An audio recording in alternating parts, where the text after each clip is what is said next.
Hey everybody, it's Tafony here once again. Hope you're doing well. Today it is more rambling about the floating knobs Cuisine. Definitely check out the part 1 if you are so interested. I go over the basic workflow, the layout, getting started with it and whatnot. And today we're going to get into more deeper concepts like Euclidean patterns and things like that. But if you want to skip over the first one, just start here. That's okay. I'll give you the quick rundown here. The floating knobs Cuisine is a either desktop or Eurorack mountable, either MIDI or analog sequencer. It is 38 HP in its Eurorack version, but today I'm going to be keeping it in the desktop case and powering it over USB-C.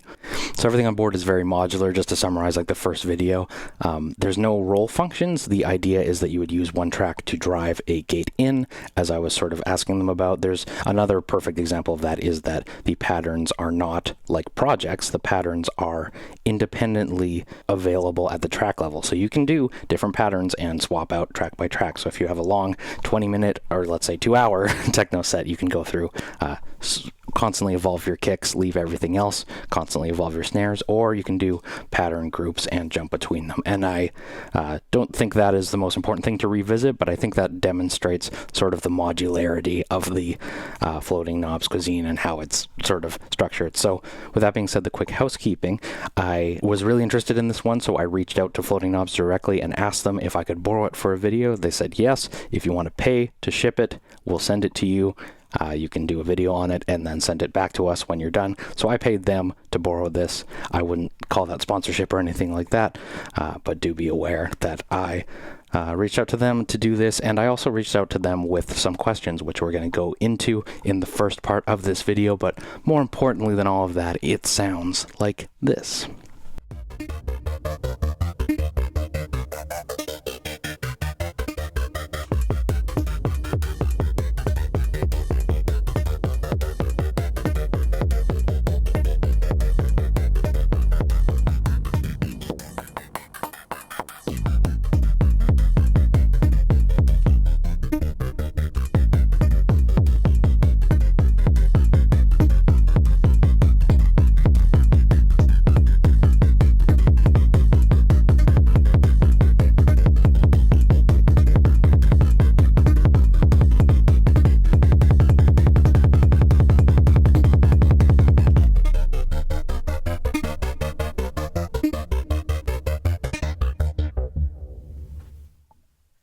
Okay, Floating Knobs Cuisine Part 2. So, like I said, I'm borrowing this from the manufacturer directly, and I have abused my ability to ask them directly for help with this, and I wanted to go over questions I had between first one and second one that I spoke to Dorian about, and they were kind enough to answer them for me, so let's go over them here.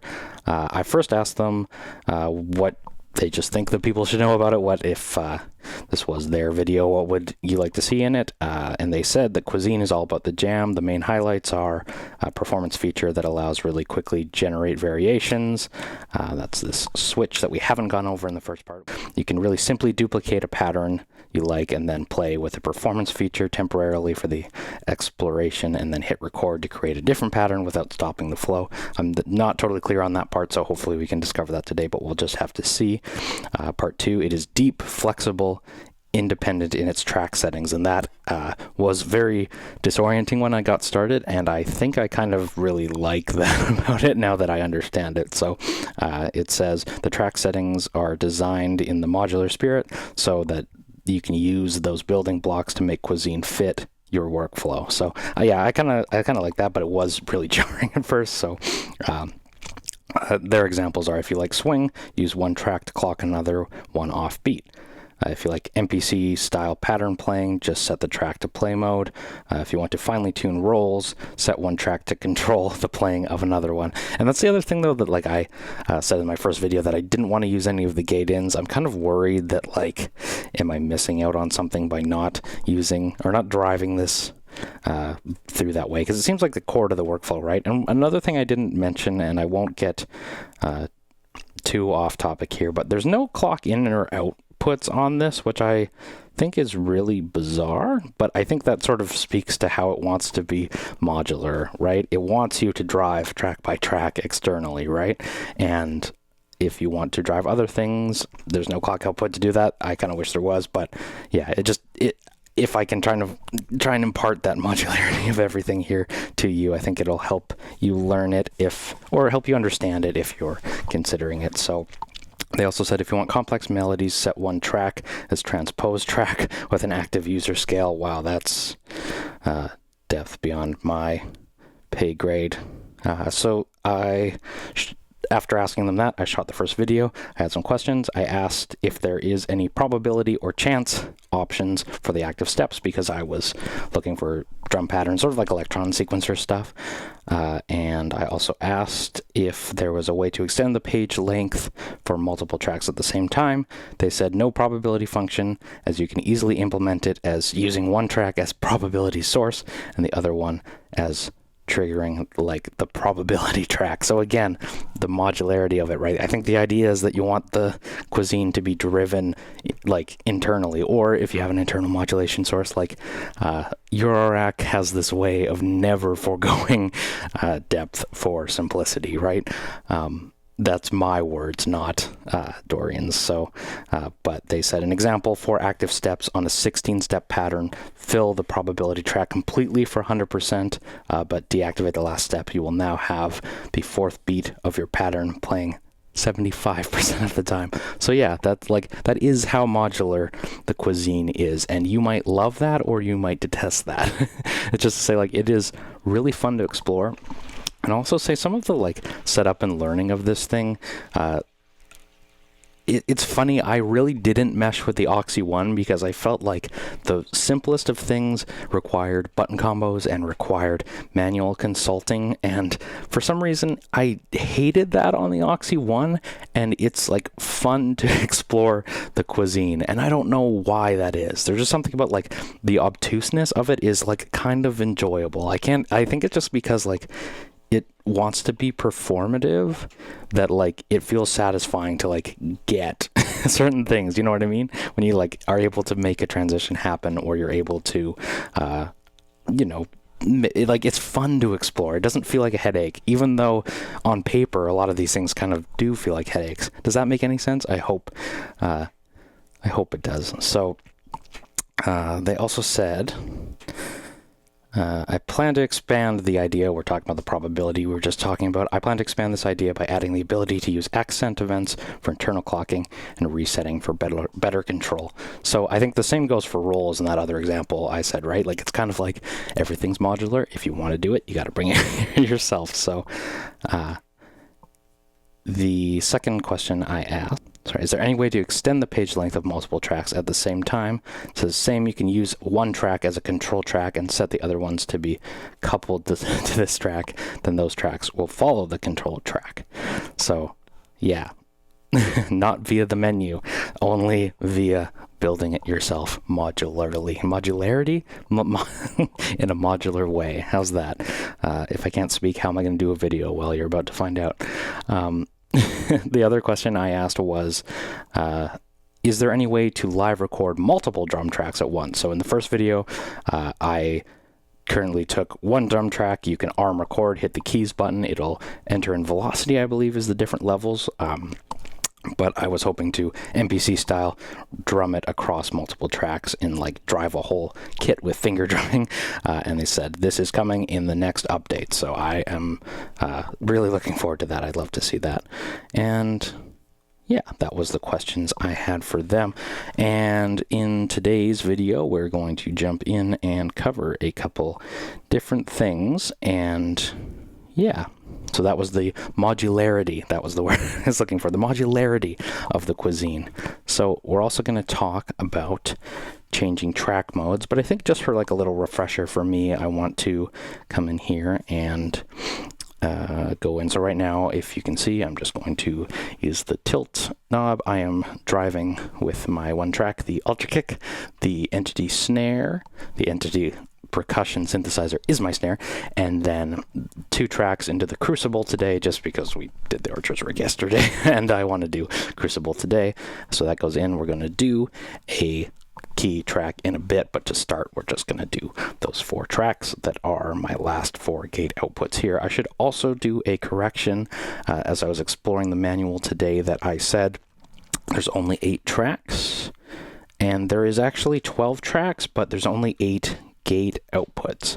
And I understand there might be some sort of way to use tracks without gate outputs to drive other things in the analog world, but if you're in MIDI, I think you get all 12 tracks. So just note that. So let's go in and do a super straightforward sequence. I'm going to take my track, you hold track, go into the 5th track, which is here, and I'm going to lay down some kicks.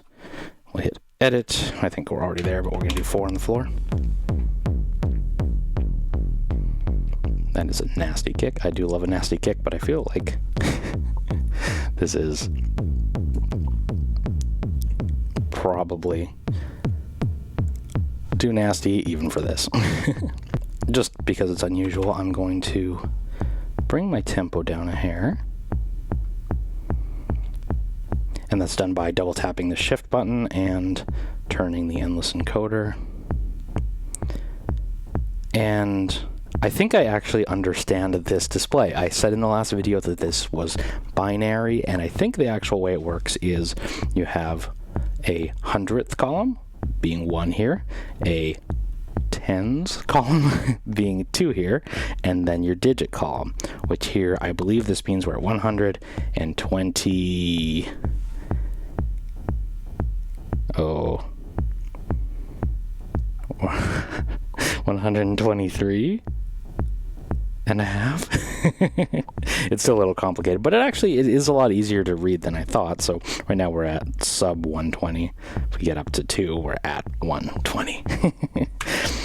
I think that's another good example, just sort of how things are on the Cuisine. So I've got my kick pattern going. Let's turn it up a bit.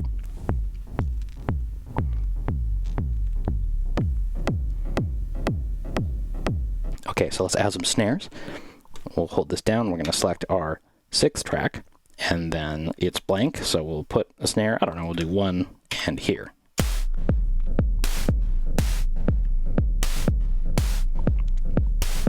I'm just going to tighten up decay a hair on that. I'm going to take off the reverb just for simplicity, because it's a little muddy in this sparse sequence, so we'll bring in some stuff from the Crucible. I'll go into the next track. We'll hit on here and here.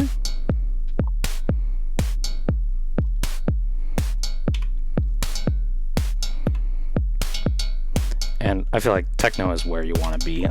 So there's 2 inputs on the Crucible. There are different surfaces on the hi-hats. I'm breaking the camera. Let's add some triggers to that one. We got a funky little drum beat going. So what we want to do, or what I want to demonstrate now, is changing track modes. So gotta pull up the manual. Okay, to change a track mode, let's go in here and we'll select our 2nd track. I'm already standing on it, just 3rd, just to show you how to select it. We'll let go. There's no triggers in here, so everything's blank, but we want to change the track settings, and you do that with a button combo, or a double tap, I should say, of the track button. And now we have a LED indication of the different tracks. So the first row, the first 3 buttons are options. First for note, which is in yellow. 2nd for mod, it's still going to be in yellow, and 3rd for drum. So yellow will indicate the active one, and we want to do modulation today because I didn't cover it at all in the last one. So we've changed our keys track to modulation. That's good. And then the 2nd row, we're going to leave this, but this is the clock mode. So you can either trigger it with triggers or main, which is the normal setting for all of them that's driven by the internal clock, which I want to leave it, but you can also trigger it with a track, which is the 3rd option. I'm going to leave it in the main just because simplicity. I'm trying to retain some semblance of accuracy, but we'll keep going. Reset mode, there is the green one in the bottom. There is no reset, there is track, or there is trig. So we're going to leave it in no reset just because it's going to cycle through pages, I believe, but we'll just have to see if that needs to change. It needs to change. That's okay. So now we want to do CV output. And I believe, so this first one is MIDI channel, and it's on MIDI channel 3 by holding it.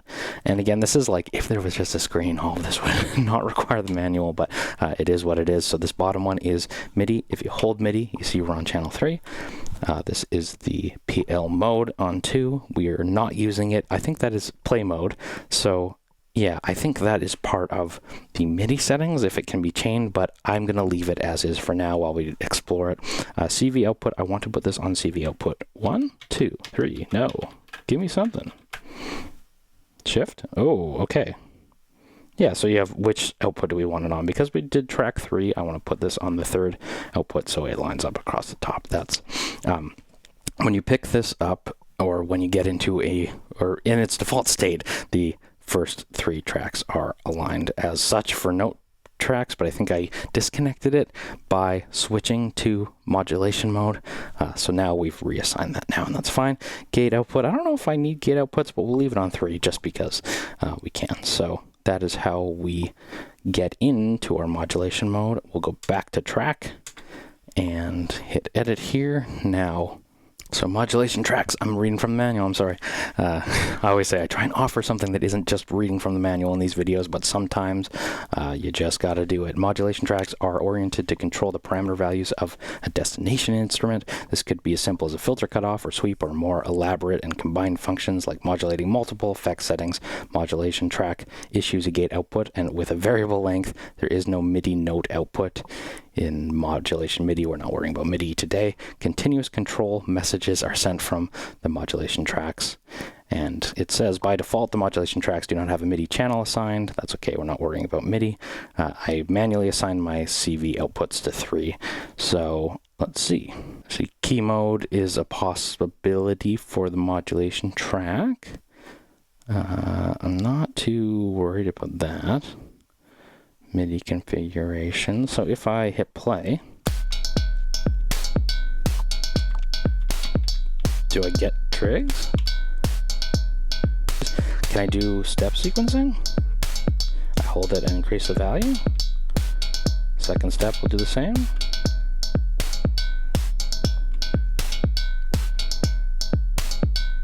But then this doesn't seem to be playing. Why is that? Okay, so, oh, I see. Play mode was off. Why would I not want it to play? There's a mute group for that. Okay, sorry. I had to enable the play mode. So, if we go back into our track now,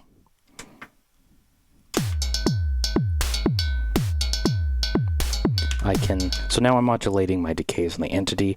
I'll put in a trigger here, bring it down, so. Yeah, okay. Oh, that's actually really useful.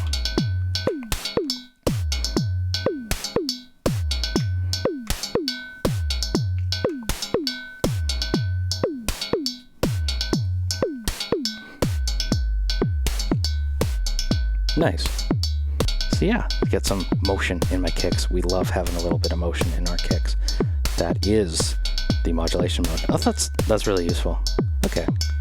Can I, if I hit shift and extend its length? Yeah, okay.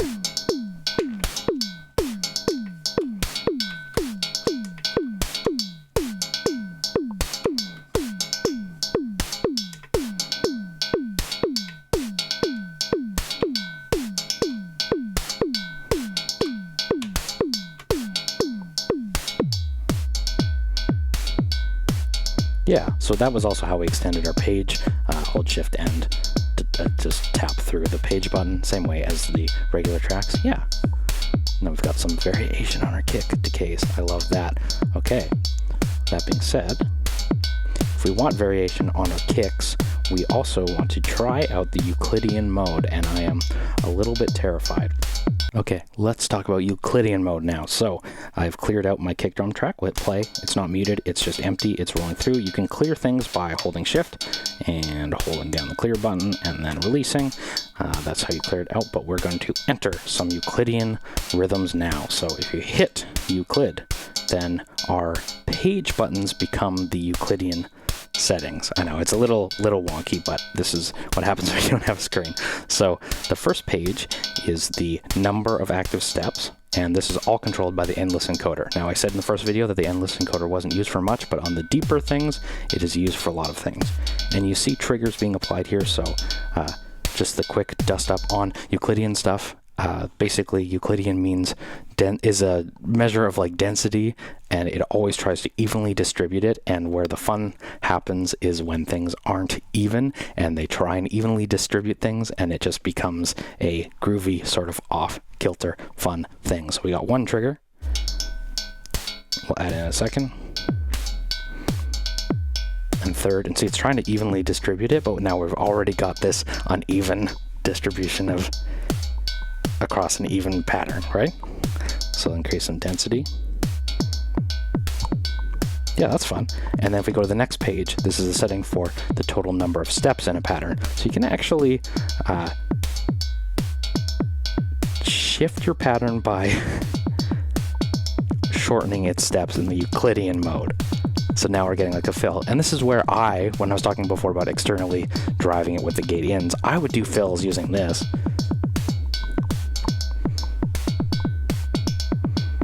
And I hope there is a way to assign this to the performance mode, but we'll have to discover that in a second.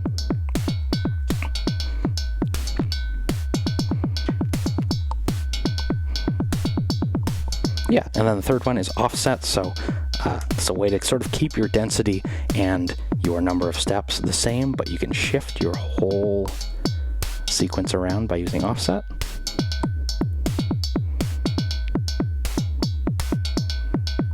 Yeah. And then you can write all of this to the pattern by double tapping pattern, I believe. Hold on.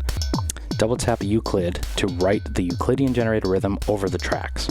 So yeah, so double press Euclid to write it. And then go into your track, hit edit, and then you can clear it out in that way. So now I've gotten empty. So I don't know if there's a way to back out of that. I asked them about it, and I'll let you know in the next video. So, okay, I want to talk about user scales quick, and then we'll save the performance stuff for a third and final video, and we'll get into our first track where I am driving both my envelope generator VCA, let's just show it here, and the vert interlegio over here with the gate into the javelin, and then the CV into the pitch of the vert. And we're gonna go back in and show this one again. We'll go track, select track. I'm already standing on it. I'm in keys mode, but what I want to do is do 4 on the floor. So I already had it in there, but we'll draw it in anyway. Hit play. I know this is very riveting, but when you go into keys mode, one thing I didn't really cover in the last video or explain it very well was, again, this display of sorts on the keys is showing you the black and white keys. So these are the illuminated keys are white keys, and it is in reverse descending order, which I think is like incredibly bizarre. I am genuinely curious, and I did ask why that is, but it starts with C.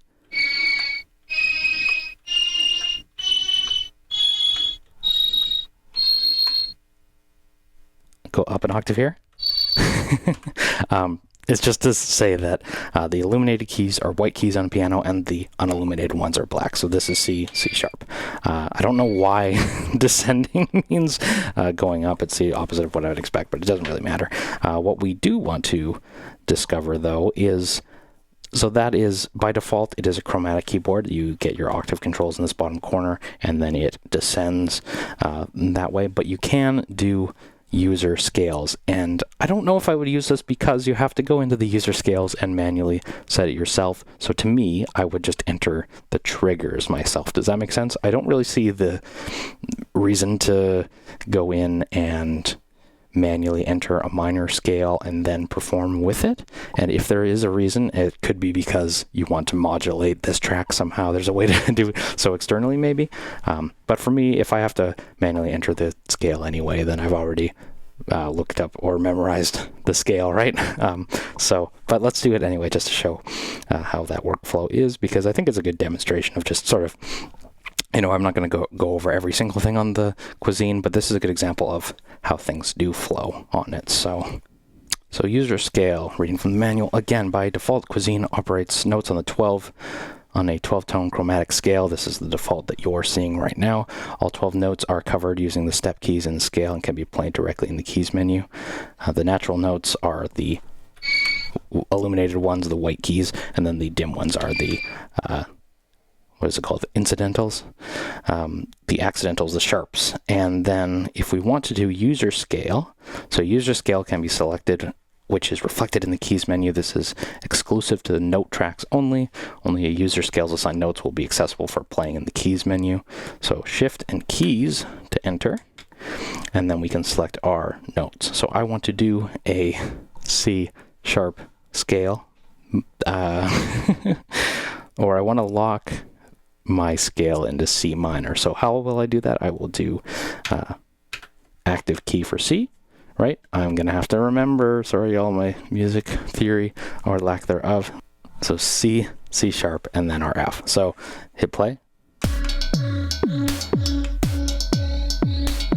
And now you'll see when I edit, the other workflow part of this is you hold this down and then you get control over it. And it's locked it into these three now. So my 12-step chromatic scale is gone. Now it is replaced with these three. And I can adjust it at the step level by holding the step and entering the key. I like this workflow. I don't love everything on the Cuisine. Some of it's like really finicky and just begs for a screen, but that is the classic Yuriko rack thing. This entry of holding it down, I really like that. So we'll hit play. Sorry, I need to tune my oscillator down. So yeah, it's like the most basic thing ever, but I think that's a fun way to do melodies, honestly. I like how this works. I remember really struggling with the one on the similar Erica synth drum sequencer that the one, and this also can do 4, which is really powerful too, so you're not limited in that regard. It can really drive a full system. I'm only driving one here, but okay. I'm going to have to save the performance mode stuff for the third and final Cuisine video, but I think actually because I'm doing 3-part series on this one, and there's an opportunity to ask both me and maybe I can pass it on to the manufacturer if I don't know about this one. If you're curious about it, you have any questions, just shoot them in the comments below and I will hopefully cover them in the third and final video if I can. So thank you so much for watching. Take care and I will talk to you soon.